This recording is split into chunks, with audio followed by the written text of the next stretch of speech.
Chapter XXXIV. Greatness of Odi continued. 1. Doctor's nephew. 2. Dr. Pillai. 3. Shama sister-in-law. 4. Irani girl. 5. Harda gentleman. 6. Bombay lady. This chapter continues the subject greatness of Odi and describes cases in which the application of Odi was most efficacious. Doctor's nephew. At Malegaon, DT, Nasik, there lived a doctor, qualified and degree holder. His nephew suffered from an incurable disease, tubercular bonapsis. The doctor himself and his brothers, the medical practitioners, tried all sorts of remedies and even an operation. There was no relief and there was no end to the little boy's suffering. Friends and relations advised the parents of the boy to seek divine aid and recommended them to try Sai Baba, who was known to have cured such incurable cases by his mere glance.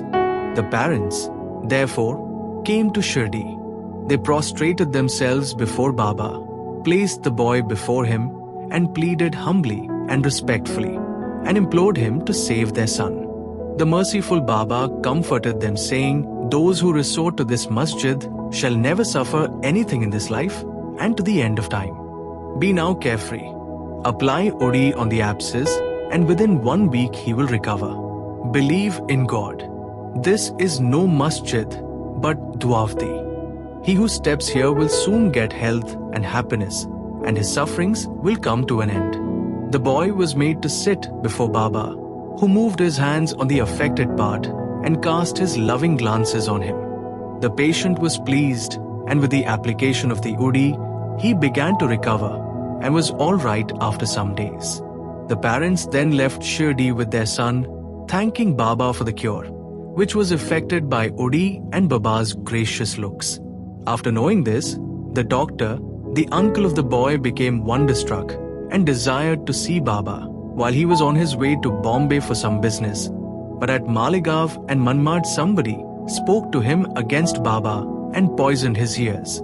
He therefore dropped the idea of visiting Shirdi and went to Bombay direct. He wanted to spend the rest of his leave at Alibag, but at Bombay, he heard 3 successive nights a voice crying out, "Still you disbelieve me?"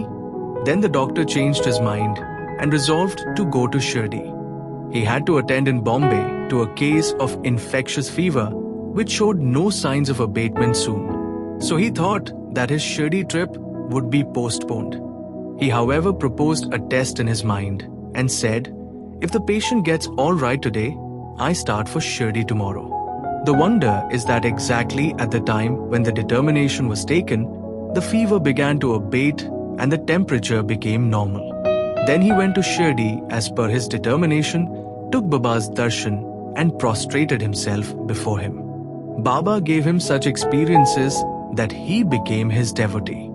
He stayed there for 4 days and returned home with Baba's Odi and blessings.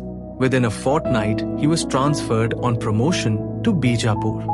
His nephew's case gave him an opportunity for seeing Baba, and this visit engendered in him a never-failing love for the saint's feet. Dr. Pillai. One Dr. Pillai was an intimate bhakta of Baba. He was much liked by Baba, who always called him Bhau, brother. Baba talked with him off and on and consulted him in all matters and wanted him always at his side. This Pillai suffered once very badly from guinea worms. He said to Kaka Sahib Dikshit, "The pain is most excruciating and unbearable. I prefer death to it. This pain, I know, is for repaying past karma.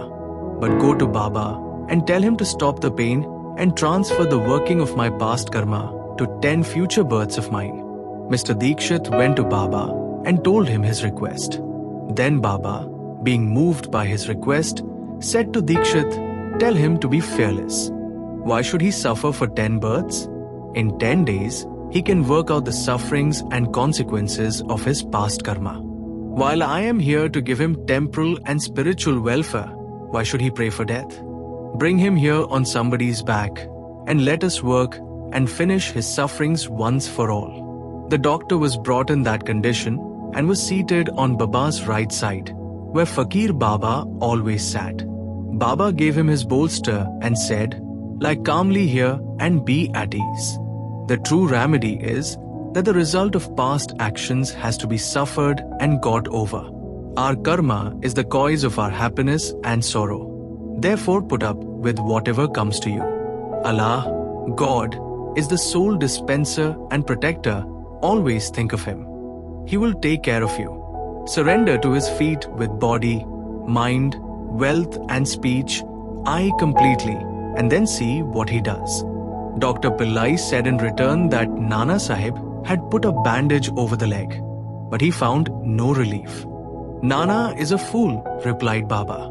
"Take off that bandage or else you will die. Now a crow will come and peck you, and then you will recover." While this conversation was going on, one Abdul, who always cleaned the masjid and trimmed the lamps, turned up. While he was attending to his work of training, his foot accidentally fell upon the stretched leg of Dr. Pillai. The leg was already swollen, and when Abdul's foot fell upon it and pressed it, all the 7 guinea worms were squeezed out at once. The pain was unbearable, and Dr. Pillai bawled out loudly. After some time, he calmed down and began to sing and cry alternately. Then Pillai inquired when the crow was coming and peeking. Baba said, "Did you not see the crow? He won't come again. Abdul was the crow. Now go and rest yourself in the Vada, and you will be soon all right." By application of the Udi and by taking it in the stomach with water and without taking any other treatment or medicine, the disease was completely cured in 10 days as predicted by Baba. Sharma's sister-in-law. Shama's younger brother Babaji was staying near Savulwell. Once his wife was attacked with bubonic plague. She had high fever and tuberculosis in her groins. Babaji rushed to Shama at Shirdi and asked him to come and help. Shama was frightened, but according to his wound, he went to Baba, prostrated himself before him, invoked his aid, and requested him to cure the case. He also asked his permission to go to his brother's house. Then Baba said, "Don't go there at this late hour, night, send Harudi. Why care for the fever and buboes? God is our father and master. She will be all right easily. Do not go now, but go there in the morning and return immediately." Shama had full faith in Baba's Udi. It was sent with Babaji. It was applied on the buboes, and some of it was mixed with water and was given to the patient for drinking. No sooner was it taken in than perspiration set in profusely, the fever abated, and the patient had a good sleep. Next morning, Babaji was surprised to see his wife all right and refreshed with no fever and buboes. When Shama went the next morning with Baba's permission, he was also surprised to see her at the hearth and preparing tea. On questioning his brother, he learnt that Baba's Udi cured her completely in one night. Then Shama realized the significance of Baba's words, "Go there in the morning and return immediately." After taking tea, Sharma returned and after saluting Baba said, "Deva, what is this play of yours?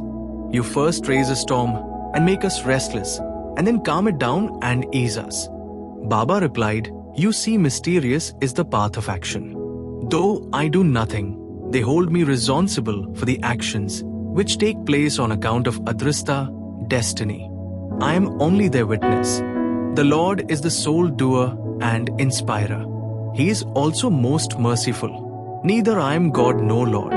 I am His obedient servant and remember Him often. He who casts aside his egoism thanks Him, and he who trusts Him entirely will have his shackles removed and will obtain liberation." Irani's daughter.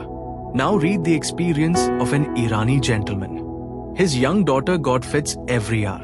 When the convulsion came, she lost her power of speech, her limbs got shrunk and contracted, and she fell down senseless. No remedy gave her any relief.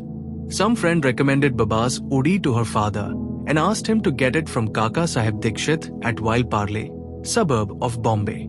Then the Irani gentleman got the Udi and gave it mixed with water to his daughter daily for drinking. In the beginning, the convulsions, which were coming on hourly, came every 7 hours, and after a few days the daughter recovered completely. Harda gentleman.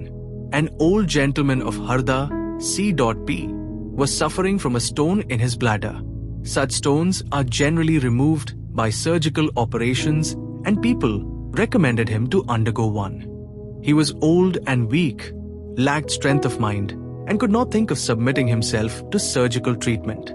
His suffering was soon to end in another way.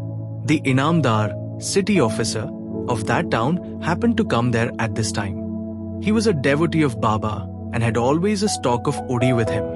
On the recommendation of friends, his son got some udi from and, mixing it with water, gave it to his old father to drink. Within 5 minutes, the udi was assimilated, the stone was dissolved and came out through his urine, and old man was soon relieved. Bombay lady. A woman of the Kayastha Prabhu caste in Bombay always suffered terrible pain at her delivery. She was very much frightened each time she became pregnant and did not know what to do. Shri Ramamaruti of Kalyan, who was a devotee of Baba, advised her husband to take her to Shirdi for a painless delivery. When she next became pregnant, both husband and wife came to Shirdi, stayed there for some months and worshipped Baba and got all the benefit of his company. After some time, the hour of delivery came, and as usual, there was obstruction in the passage from the womb. She began to suffer labor pains, did not know what to do, but began to pray to Baba for relief. In the meantime, some neighboring women turned up, and after invoking Baba's aid, gave her udi mixture to drink. In 5 minutes, the woman delivered safely and painlessly. The issue was stillborn according to its fate. But the mother, who got rid of the anxiety and pain, thanked Baba for the safe delivery and ever remained grateful to him. Bo to Shri Sai, peace to be all.